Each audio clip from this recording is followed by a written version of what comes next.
A new president, a new chapter in Somali politics, but daunting challenges lie ahead. Can Sheikh Sharif, former head of the Islamic courts, lead his country out of a long, dark tunnel of civil war and chaos? This is Inside Story.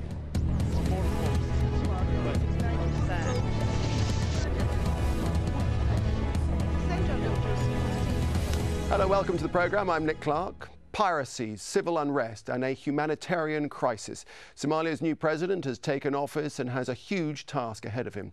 Sheikh Sharif Ahmed even had to be sworn in Djibouti because of the unstable security situation in his own country. Bethan Howe has this report. On the streets of Somalia's capital, thousands turn out to celebrate. They're showing their support for the man many believe is the greatest hope for peace in a generation. Our people have had civil war and anarchy for 18 years. We are praying to God that Sheikh Sharif Ahmed will be a victorious man. Sheikh Sharif Ahmed, a former Islamic judge, has taken office as Somalia's president at a critical time. We will work on bringing back the peace that was lost, help those who need humanitarian aid and build institutions that serve the people. My government will follow a policy of reconciliation and bringing the people of Somalia together. But he has a complicated task in front of him. First, the new president will have to deal with hardline Islamist fighters, including Al-Shabab. They had been part of the Islamic courts movement, but formed their own group in 2007 after the Islamic courts lost against Somalia's transitional federal government. Al-Shabab now controls much of the south of the country. Along with other anti-government groups, they refuse to recognise the elections that allowed Sheikh Sharif Ahmed to take power. There are serious deficiencies in the latest Djibouti elected regime, namely the denial of the resistance victory, ending the Ethiopian occupation and depriving the Somali people of the fruits of their victory. One of his first acts as president is attending the African Union summit in Ethiopia. AU peacekeepers currently control a small part of Mogadishu and are often the target of attacks. The new president has asked for more AU troops to be deployed in Somalia, a request likely to anger groups like Al-Shabab, who oppose the presence of foreign troops in their country. The summit will also be Sheikh Sharif's first chance to engage with former rival Ethiopia. The two countries have fought wars, and Ethiopia has been accused of interfering in Somalia's affairs. While there's danger in being seen as too close to Ethiopia, Sheikh Sharif may feel that good cross-border relations are the key to lasting peace in the region. The new president must also tackle a massive humanitarian crisis. The UN says at least 3 million people are in need of urgent aid. Hundreds of thousands of people remain displaced due to ongoing violence. On top of this, he must choose a new prime minister, someone who won't undermine him or his popularity. After years of unrest and political instability, observers may ask if one man can really achieve all that's hoped from Sheikh Sharif Ahmed. Bethan Howe for Inside Story.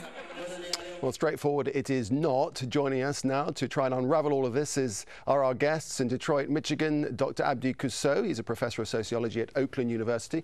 In Columbus, Ohio, Abuka Arman. He's a writer on Somali affairs and has contributed to the likes of the International Herald Tribune and the Middle East Times.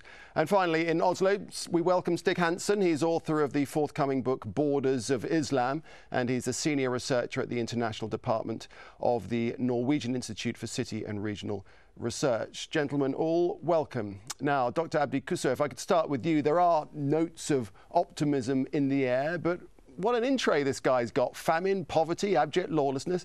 It's too much to ask for one man to turn around, isn't it? Absolutely. I want to be very positive, and the expansion of the parliament and the election of Sheikh Ahmed may be a positive move towards the achievement of a lasting solution. But one of the problems is that the mere expansion of the parliament itself is not necessarily an indication that the structural problems that have actually existed in Somalia for more than 20 years have been eliminated.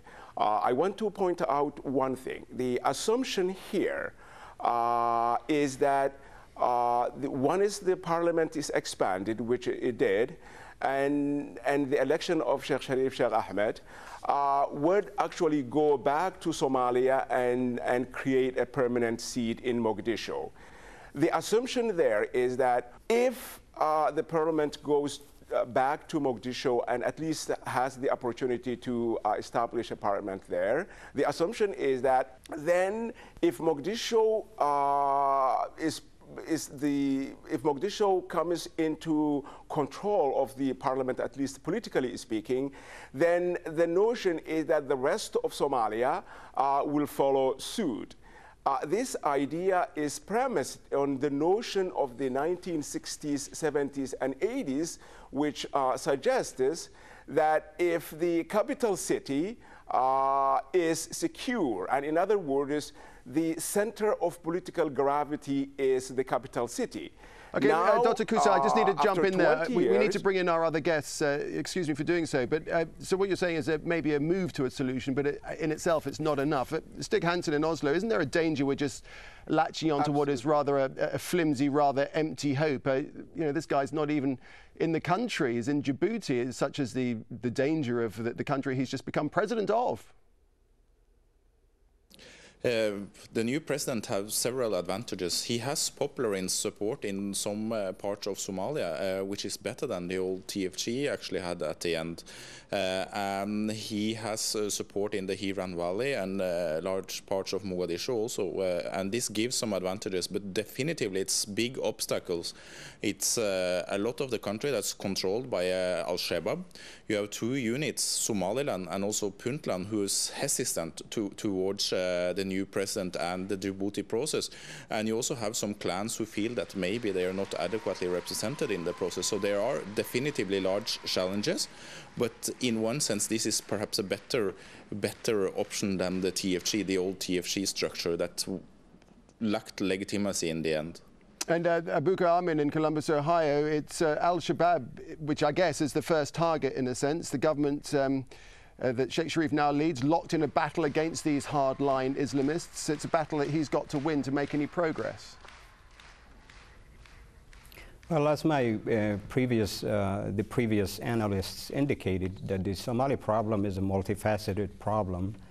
And what occurred in the last 48 hours is really stores hope within the Somali populace. Here's an individual who has the vision. Those who oppose him and those who are in support of him understand that he is definitely different than the leaders that came forward to occupy a position of power in Somalia. But sir, you say that he has vision, but he can't even count on support within Parliament. There's so much unified support within Parliament. There's so much division there in itself. Well, the work ahead is very arduous, and to say that even is an understatement. Of course, he's got a huge challenge ahead of him, one of which you just stated, which is he has to extend an olive branch to the Al-Shabab and get them on board, and to the ARS, the Alliance for Re-Liberation of Somalia, the unit that's still remaining in Asmara. He needs to bring them along, and there are still opportunities to create a solid coalition, which has not happened in the last 20 years. And now we have that hope, which I agree with Professor Kuso's earlier assessment, that this is a new dawn for hope as far as peace is concerned in Somalia. And Abdi Kuso, would that olive branch there that we've been talking about, would that be perhaps to bring in an Al-Shabaab member as Prime Minister? Yes, in a way, it might be a possibility, but I think the problem is that there are a lot of structural problems that are facing the new president right now. And these problems are the fact that the center of power, the center of political power, is disintegrated right now, and Mogadishu is not necessarily the center of political power today. There are other centers of power, and the only way to resolve really the problem is to bring all of these centers of power together. I am hopeful that that the new president and the new leadership may be able to talk to the other opposition groups, but we will see what happens in the near future. Okay, we'll leave it there just for the moment. Plenty more to discuss, but we're going to take a very short break, and when we come back, we'll discuss how will the new Somali government deal with neighbouring countries. Stay with us for that.